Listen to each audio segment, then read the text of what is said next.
Ladies and gentlemen, welcome to episode 33 of Leppy Duels. We're shaking up the format slightly. We've got three fantastic guests ahead of you guys, and they'll each be answering their own question in a head-to-head duel, and then they'll all be going in a three-way duel twice to finish out the episode. So that'll be how things are different this week. Let's get rolling and meet that cast. Up first, the brand manager of Latitude 64, Mr. Seth Benley.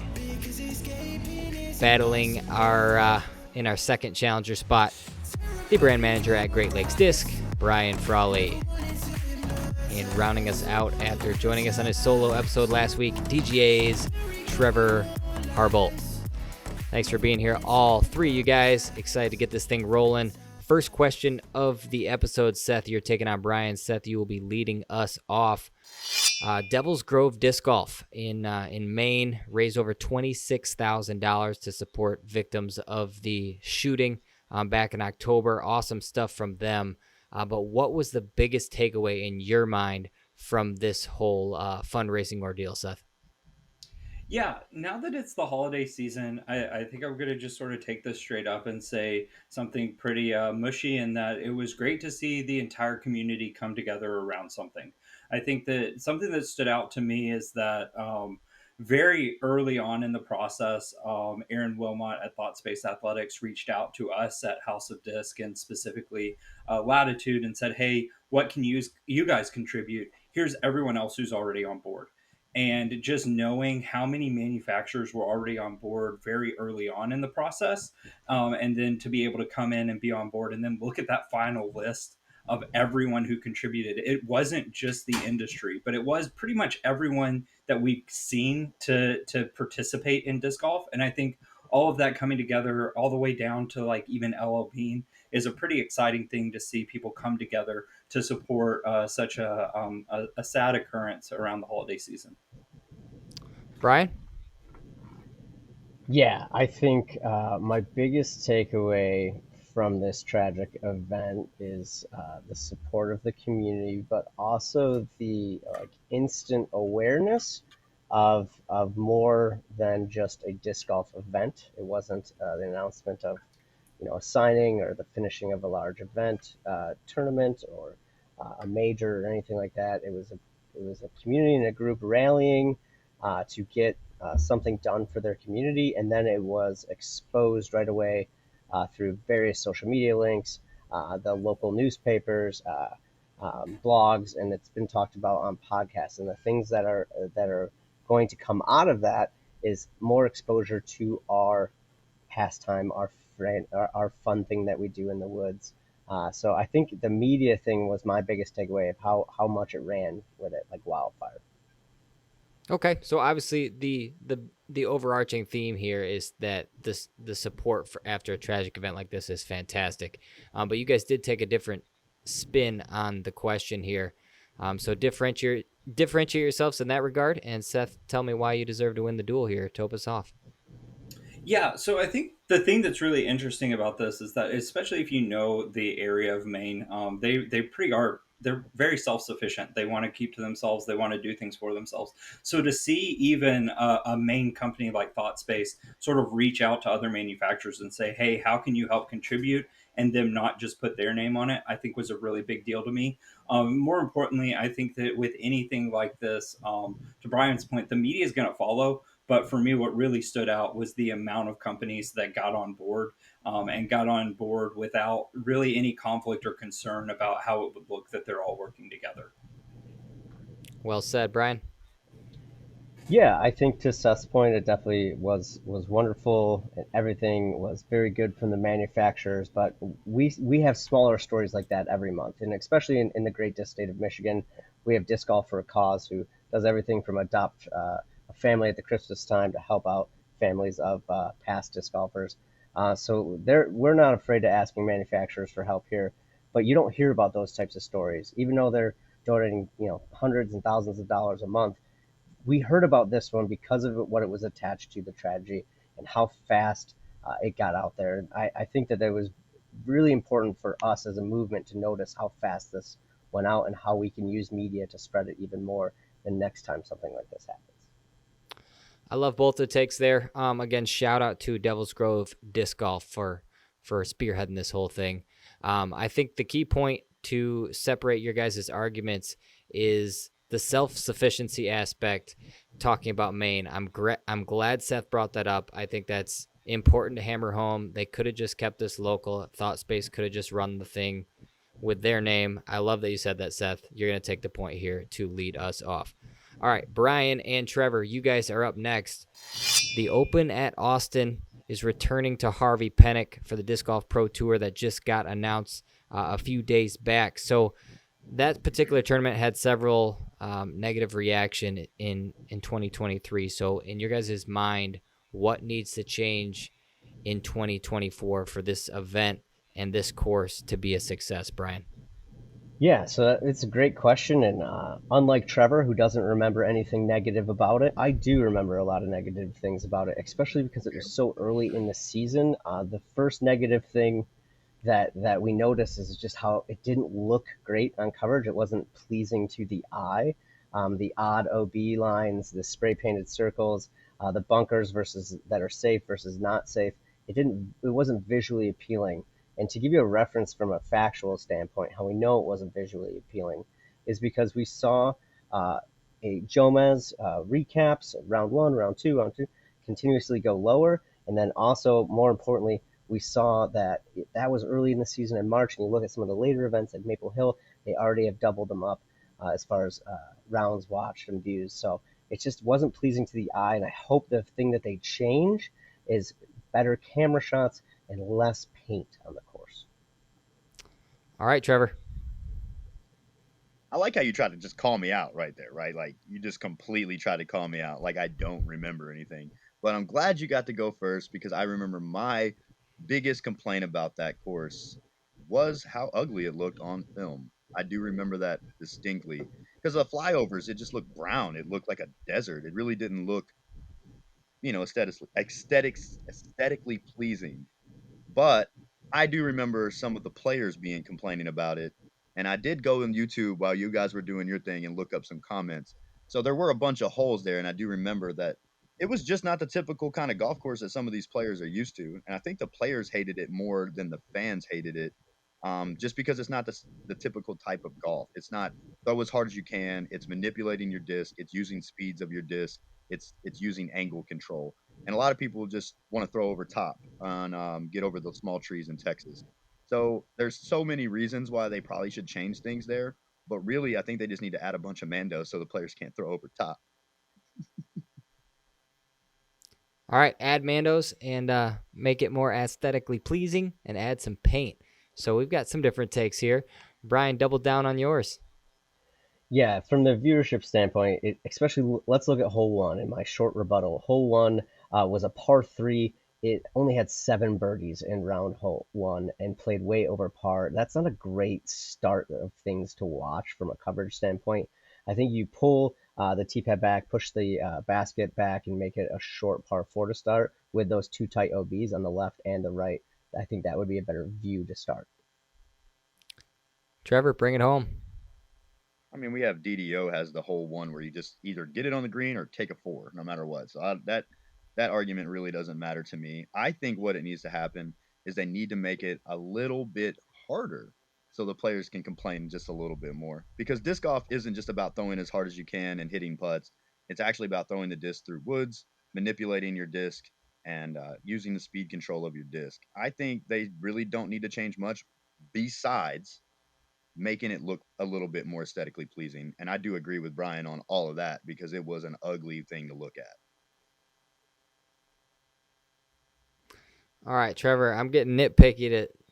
I'm giving you a knock here because you said they needed to change some things and add some Mandos, and then your rebuttal, you didn't even talk about the Mandos. So I can't give you a win here. Well, although I I do think the Mando point was a good one, and if you had doubled down on it, you may have won. But Brian's going to take it purely on organization of argument, I think. Sends us to duel number 3. Trevor, you're back up for some redemption here. Seth, you'll be second. Trevor, you're up first. How much stock are you taking in the Ultiworld fandom survey as a player on the list or as a manufacturer on the list, Trevor? I, I guess I could look at that list and go, "Oh, that's cool," but I can't really take a lot out of that because not everybody's voting on that. There's only so many people that actually voted, and I don't know if the players voted, if the manufacturers voted, how many fans voted, how many people voted. So I don't take too much stock into it. Um, Especially on the player side. I mean, I think everybody has their own awesomeness to what people enjoy. I think everybody also has their own faults where people don't like. So I think personalities is what makes the disc golf game for these players anyway, for the fans to enjoy. But I don't really take too much stock into it, just because I personally just don't care. Fair enough. Seth, how much you reading into this? Yeah, so I'm going to take a little bit of time to break down some of this since Trevor doesn't really understand it. So there were just over 3,000 respondents. This is what we refer to in survey design as a convenience sample. So these are all people from within inside the sport who opted into taking the survey. So that gives us a little bit of background on what it is, where it came from. As a sponsor, the way that I sort of look at this, when I look at the fandom responses on the nose, I mean, it gives us a good feel of where maybe the top five rank amongst each other. But outside of that, beyond that, it becomes sort of subjective. And so for me to find any value in it, I have to actually go to a second piece of the survey, which is in the manufacturer response, which tells you how fans feel about a certain player attached to the brand that they support. And when you take those two things, you're able to see as a sponsor who you might want to sponsor because a player is a good fit for your brand. And so that's where I'm finding value. I like it, Seth. Trevor, everybody's taking shots at you this episode. You got another Good. chance at redemption. What do you got? I just I understand what he's saying, but I'm not a sponsor. I'm a player. So when I look at that list, it just doesn't mean anything to me, right? I don't go out and say, "Oh, well, number one person on that list is Calvin Heimberg. I need to go sign him to my company." I don't have a company. So they don't really make any when I look at that, it's just a popularity contest for me, which is fine and dandy. I think every sport has those people who are popular and those people who people don't like. So I just don't take much stock into it because it's not really anything that has to deal with me or my game of disc golf. So, but I do understand what he's saying. I do get it because the more personable liking people, the more social media followers they get, and it makes sense. I just don't have an argument for it because it just doesn't affect me. Fair enough. Well said, Trevor. Seth, bring it home.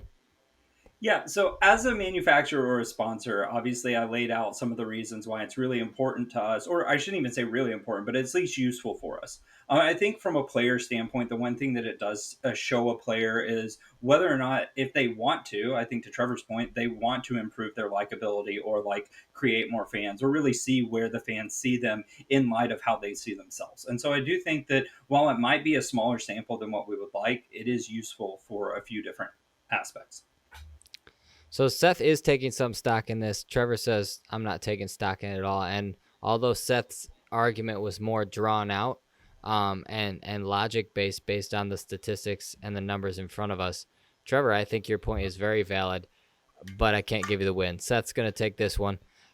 Sends us to number 4. Everybody's still in this because I see how this is. I did. I've taken 2 shots at you this episode, Trevor. We're on duel number 4. Everybody's still in it because we got a 3-way duel coming up, our first one of the episode. So what is the most shocking ranking on this Ultiworld fandom score for professionals survey? Brian, you're up first, then Trevor, then Seth. All right, so this was by far my favorite question of the episode. Good job, Jacob. The most shocking thing on this to me is a name that I can't quantify. Not because they're not awesome and they're not cool, but I can't quantify based on score, performance, social media savviness, disc sales. None of these things make me quantify Sayananda in the top 10. It blows my mind. Again, I'm not saying I'm not a fan of her. I think it's really cool. She plays well.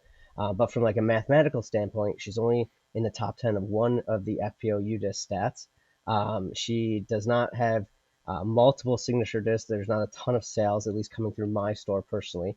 And her social media posts, while quirky and fun, they aren't as frequent or as often or as engaging as others are. Those are just facts. So for me to see her at 10 only is shocking to me about how much she is loved by everyone. What an astronomically huge fan amount of appreciation for Sayonara based on all those lack of the three first things. So that was shocking to me. Trevor, what's your take here? I just said, for what Brian just said, I just said that it was a popularity contest. Sayananda is very popular. She has a lot of fans just because she's one of the sweetest human beings you could ever meet. So that's all I want to say on that. I have two surprises actually. One is how low Ricky Wasaki is on there. He is fun. He's got a wonderful personality. He's out there doing things all the time. People love him. I was really surprised that he was way down the list. I don't understand why that is. I mean, honestly, I do not understand why he's below Sayananda. I mean, it just doesn't make sense. I thought Ricky was one of the most loved people on the tour from everybody, so it just kind of threw me off there. And the second biggest surprise is that I'm not on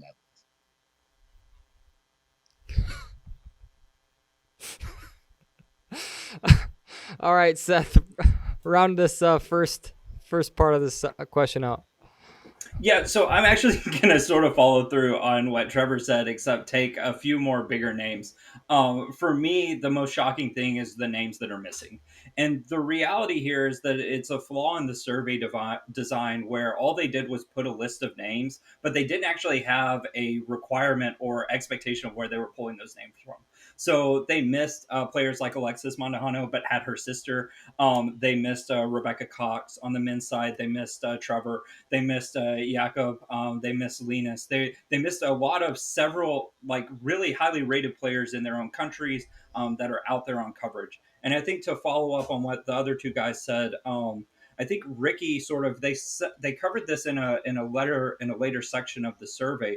Ricky suffered from not playing at the beginning of the season. We saw what wins did to people's likability, and I think that also sort of gives us an answer as to why size where she is.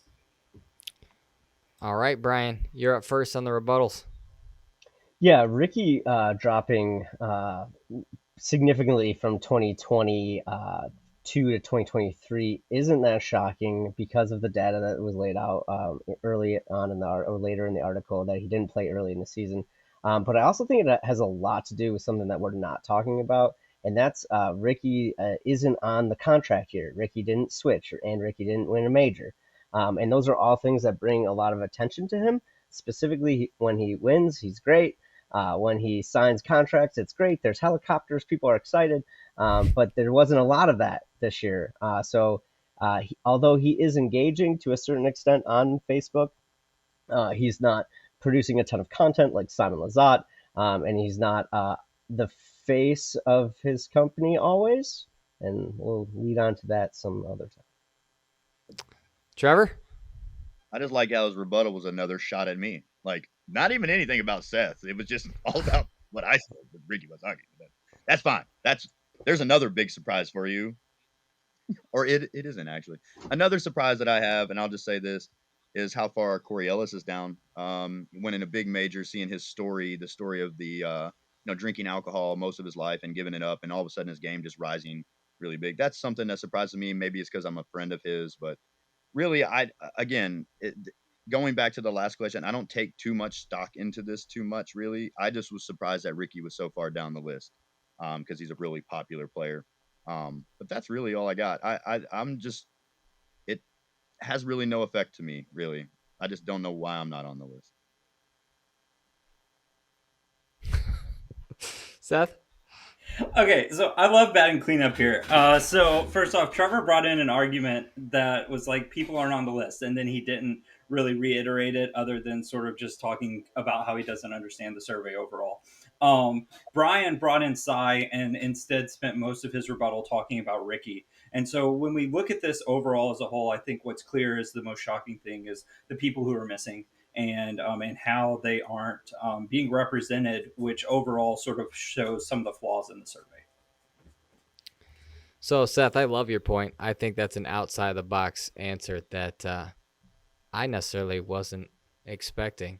Brian, good take. Ricky's a good take from Trevor, although there is data to back it up later in the article, kind of explaining, the thought process beyond why he fell there. I think it's important to note that in each of your rebuttals, you all talked about Ricky, and you showed some respect to Trevor there. And I think I'm going to lean toward Trevor on this one. I think that that's important to note. So Trevor's going to take the win here in duel number 4, our final duel. Everybody's still alive.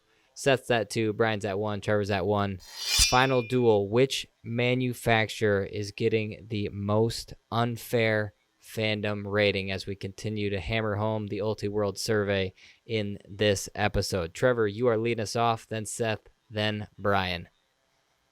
Okay, first of all, I do understand the survey, Seth. I get it. I just don't think it matters. Because right here I have it's like all the manufacturers are there, so I'm looking at it, and I can look at this right here and say that DGA, my sponsor, is the one that got kind of left out a little bit, and I think it's because nobody really knows their plastic. I think that they get a 5 rating for pretty much every single one, and that's just like in between 0 and 10. It's just like I don't really know. I don't really throw their stuff. I'll just put a 5 down. I don't know any of their plastic. I really think DGA kind of got the short end of the stick on this one. But it could be me being biased, or I could just be looking at the charts and see it myself. So it might be a homer pick. We'll see what the other two have to say. Seth, you're up first. Yeah, so I figured Trevor was going to go for the homer pick, and so I went for another out of the box answer. And I think MVP, Axiom, and Streamline are actually getting the most unfair fandom rating, and I think it's for 2 reasons. The first is they're the only manufacturer to have all of their brands lumped together. This is weird in the sense that, to Trevor's point, DGA is made by Discraft. But you don't see the 2 of them together. You don't see any of the House of Disc brands lumped together. So I think that lumping together sort of does a disservice to their brands. But on the other side of it, I think that they're getting a little bit of an over rating because of the Simon signature. And what that means for them down the road is that some of those high hopes that they might be carrying into next year might actually not be true if they don't have another miracle signing to keep riding that wave. All right, Brian, round out the initial statements. Yeah, I think the question who's getting the most unfair is kind of a weird way of saying who's getting screwed here by bad data. And I think that we have to look at the Prodigy is getting the worst data from this event. And why I say that is because they have some very high-ranking players on the fandom survey, but when you cross-reference them later on in the manufacturer article about it, the players' attraction is giving their plastic a better score comparatively. But then when you look at the sales, it does not equal the love of the player to the sales necessarily. So I think they're getting inaccurate data where you see this large attraction to their player, not necessarily their plastic. I hope they're taking that in stride when they're looking at off-season signings. All right, Trevor, you got to hear what the other two had to say. They're both wrong. Let's be real. And when you look at the stats, it's like on the graphs, it's DGA got the most unfair because nobody knows their plastic. They know MVP, they know Prodigy. Most people don't like Prodigy's plastic. It's not even about their players. Look how they treat their players. Look how they make their plastic. Look at all the stuff that comes. That's probably why they got a bad rating. With the MVP over here by Seth and all that Streamline and Axiom stuff, they have Simon Lazat on their team. Simple as that. And everybody loves that plastic. Everybody I talk to in Michigan or around the country, they love the MVP plastic. I don't understand it, but they do love it, and it's a good brand. And they might have a pretty big miracle signing coming up this year. I've heard some stories here, but I still think that DGA got the unfair advantage on that because nobody really knows. They're the smallest company on that list. Not many people know their plastic, and I think they got the most unfair advantage on that. Because if you look at all the other stats that they come out with disc brands and stuff and how many discs they sell, DGA's never mentioned. So for them to be mentioned on this and not mentioned on many other things that Ultiworld comes out with, it's an unfair advantage if you ask me. Trevor dropping some unsourced hints. All right, Seth, you're up. Yeah, so I think the hard part here is that Trevor sort of missed both Brian and I's arguments. Brian's actually arguing that Prodigy received the rating that it did because of its players and that it would actually be rated lower. And I think what it shows is that from Brian and I's standpoint, really the highest and the lowest are the two ends of the spectrum that can get the most screwed or unfair rating. And so, from my perspective, what I'm saying, and actually we're both making the same argument, is that the players are what's making the change and not necessarily the plastic. And I think the one thing that differentiates me from him is that I also talked about the three brands in one, which is sort of an anomaly that we don't see elsewhere in the survey. All right, Brian, round us out. Yeah, I'm gonna have to like just say that the three brands in one isn't really like it isn't a great argument because it's not like they're who mold Mint is on there or if they mold Thought Space or whatever they're not on there. They're just owned by the same company and produced in the same location and shipped from the same spot, so they're the same company. I don't care how you want to look at it. Um, and Trevor, whatever the smallest of anything is going to have a disadvantage. So if we put Gateway on this list, they would have a worse advantage over them than DGA would. If we went to Daredevil, it wouldn't work that way either. We have to focus on how skewed the positive data here is. People might be investing, people might be signing, people might be taking these numbers to a contract or to work a contract, and the data might not be accurate. All right, I like all your arguments. Trevor's already proclaiming himself the winner here, which is interesting. Trevor, I do think that DGA has a disadvantage. I think you spelled that out loud and clear, and I think that's a fair point. But I think the winner of this duel has to be Brian based on the information he provided. So Brian's going to win the duel, sends us to a tiebreaker, Brian and Seth. Tiebreaker that we haven't had for several episodes. And that is sandbagging an issue at the amateur level? Brian, you're up first. Seth, you're up second. Yeah, it's nice to for Jacob to get this tiebreaker between two AMs too, so we can bring you raw from the field data. And let me tell you, as a player that has played 192 PDGA events, I am rated 890 something, we'll say. And if I go and play AM3 and I win, you can call me a sandbagger all day. I'm going to hug you. I'm going to say thank you. That's such a compliment. I appreciate it. And if I go up to AM2 and I win, someone will say move up to there too as well. So no matter what happens when you're an AM and you win in any division, you're called a sandbagger. So is it an issue? No, it's just a poor choice of word. There's no such thing as sandbagging when you have 192 events done. Like, yeah, this is my rating. I relatively suck. Thanks for letting me have a hot day. It's not an issue. It's a poor choice of word. Poor choice of words. Better vocabulary, says Brian. Seth, you're up. Yeah, so it is fun to the point of us having very similar, well, at one point ratings. As someone who recently joined the below 800 club, I'm really struggling because I know that in theory I should play MA3, but I qualify for MA4 now. And it would be a lot of fun to go down and be competitive, but I do want to avoid being called a sandbagger. And I think the reality is that sometimes your rating doesn't show that skill level that you might have. And so there are times when you need to move up. And so as much as I want to agree with Brian from a personal edification standpoint, I do think from an actual practical standpoint, there are some places where sandbagging is an issue. And if you know where you should play, you should be playing there and not trying to get wins. Seth says yes. Brian says no. Brian, you're up first on the rebuttal. Yeah, if you have a fundraiser tournament and there's just one division and it's general and Paul Macbeth shows up and wants to win and take home the trophy, that's sandbagging. The weekend warrior who pays $50 a year for a membership so he doesn't have to miss out on a B tier or an A tier, that misses opportunities to do other fun things, he's not sandbagging. He's going out and having a blast. Maybe he's cracking a beer at halftime. That's not sandbagging. That's called having fun. Seth, round it out. I want to tell the story of this beautiful trophy that I have right here. Brian mentioned a charity tournament, and it made me think of a time where I came back after round one and was winning by 13 strokes. And I thought that I was winning by 13 strokes because I was under the impression that my card was the only card in my division. And I went immediately to the tournament director and I said, please, before you put the scorecards up, move me to MA2 because I cannot be beating this kid and his parent by 13 strokes. It's just embarrassing.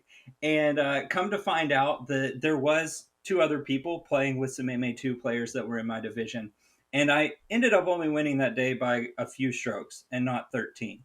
But the moral of the story here is that I was so afraid of being called a sandbagger that during the lunch break, I went and asked to be moved in divisions because it was a charity tournament. It didn't matter. And I think that that's the sort of thing that we're wanting to avoid whenever we talk about sandbagging being an issue. All right, two different takes here. Is sandbagging an issue? Seth says yes. Brian says no. Trevor, let's bring you in. One word answer. Yes or no? Yes. All right. I think that's going to help swing the scales in Seth's favor. Well done, Seth. Congratulations on the win. That one was a toss-up of a tiebreaker question. I couldn't pick one, so Trevor did for me. Thank you, Trevor. Appreciate you. Seth, you've got the floor. What do you got for us? Yeah, so before I go into my spiel, I just want to say that we've had this as a tiebreaker for multiple weeks now. And until Brian went before me, always planned to say exactly what Brian said, but I had to go against him just for argument's sake. That being said, it's the holiday season. There's a lot of holiday sales going on. You should take advantage of them. But in the meantime, also just if you're ordering them online, be aware of what it means to be the holiday season. I'm also involved in a gift exchange program right now inside disc golf, and the amount of people who are upset because they haven't received their package yet, when we know at this time of year shipping delays are bound to happen. I think that it's just important for us to remember sort of the reason for the season, why we're getting the gifts that we're getting, why we're giving the gifts that we're giving, and to not get frustrated at the people who are in the middle of that having to work in the midst of it. And so just as I started off the night by saying, you know, it's the giving season, I'm going to start off with something mushy. I'm going to end with something mushy and say, hey, you know, be respectful, be thankful for what you have out there, and keep in the giving spirit, not in the Scrooge or grumpy spirit. I love it, Seth. I think that's an important message that that a lot of people need to hear. Thanks all three of you guys for being here this week. Seth, congrats on another win. Trevor, congrats on taking the punching bag that you became this episode from those two. They were just picking on you, and me included a little bit. We appreciate you there. Everybody at home, thanks for tuning in. Please like and subscribe. We are very, very close to 300 subs. So once we get there, we got a big giveaway. Let's get there this week. Other than that, have a great week, and we will see you guys soon. Thanks for watching.